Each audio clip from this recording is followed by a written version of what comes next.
In late December of 1978, while my mother was getting ready for a party to ring in the new year, a hormone surge caused an egg to burst from her ovarian follicle. And as she turned in front of the mirror to see if her butt looked good, and it did, the egg began its journey through her fallopian tube, waiting to be fertilized.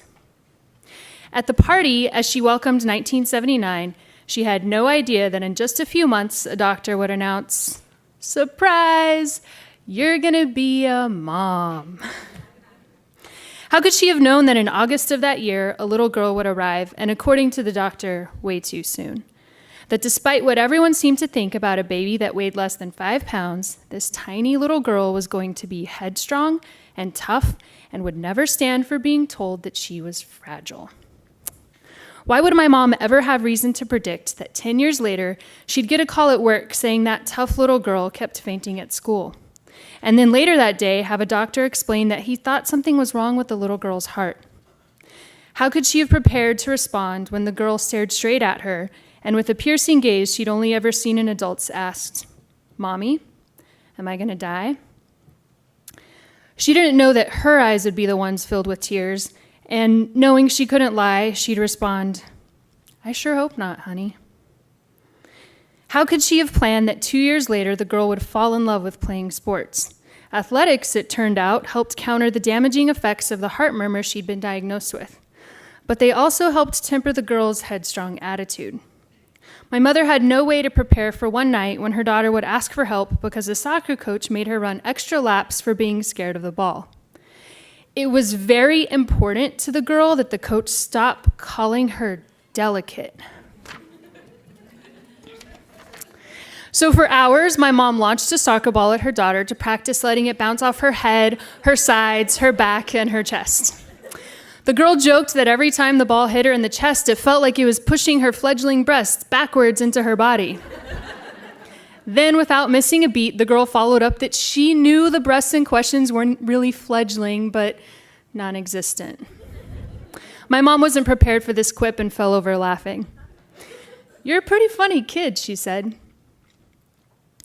Exactly 18 years after giving birth to the girl, my mom dropped her kid off at college. I bet she had been dreading the thought of her daughter moving out ever since at the age of 5, the little girl announced that she couldn't wait to get out on her own and be an independent woman. But she couldn't have prepared for the relief she'd feel when she received a call from her daughter later that night.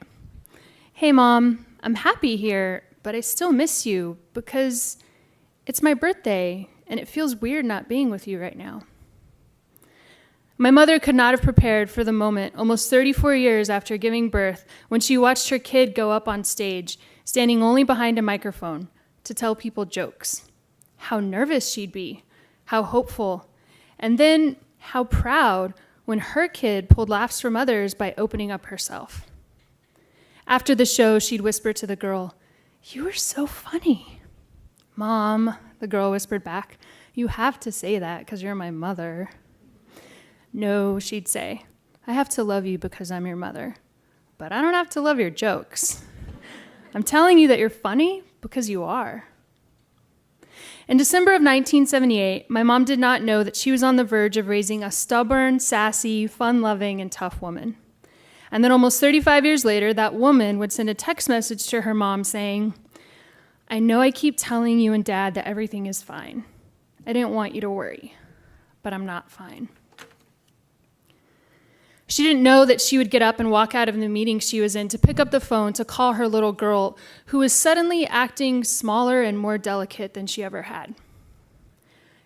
"Hi, Mom. I can't figure out how to do this anymore." "What can't you do anymore, honey?" "Live, Mom. I don't eat. I don't sleep. I just can't. My heart is too broken. And it's not about a breakup. It's about trying to figure out who I am now, but still knowing what I want, to be a mom, like you." Later that evening, she sat in the girl's home and through all the tears told her, "Cassidy, motherhood, like the rest of life, is a crapshoot. Everything we do is a gamble. And sometimes I worry that your father and I pushed you too hard. I don't know if you'll ever be a mom, but you are stronger, smarter, and tougher than anyone I know. And if you ever have children, those things are going to make you a great mother. But no matter what happens, you should know that I'm so happy to be your mom, but I'm really honored to be your friend. My mom is right. Life is a crapshoot. So I often think about New Year's Eve of 1978, how it was supposed to be just like any other night, except that was the night that my mom and I started our surprise journey together. If I ever have kids of my own, I hope they'll think about me the way that I think about my mother, like I hit the jackpot.